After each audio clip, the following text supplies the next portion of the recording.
నమస్కారం. ఘంటారావానికి స్వాగతం. ముందుగా ప్రధానాంశాలు.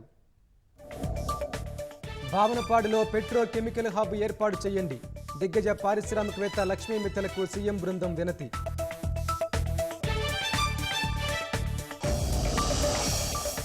గ్రీన్ ఎనర్జీ, గ్రీన్ హైడ్రోజన్ హబ్గా ఏపీ.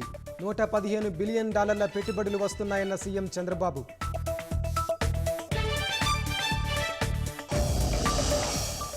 రాష్ట్రంలో డెవలప్మెంట్ సెంటర్లు నెలకొల్పాలని లోకేష్ వినతి. మాస్టర్ కార్డ్, సిస్కో సహా వివిధ కంపెనీలకు ఆహ్వానం.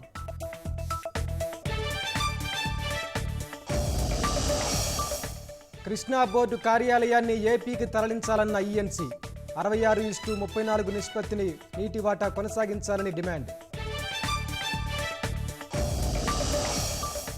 ఛత్తీస్గఢ్, ఒడిశా సరిహద్దులో భారీ ఎన్కౌంటర్.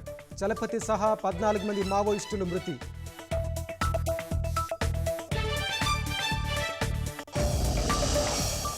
దిల్ రాజు, మైత్రి మూవీస్ కార్యాలయాల్లో ఐటీ సోదాలు. ఆర్థిక లావాదేవీలపై వివరాలు తెలుసుకుంటున్న అధికారులు.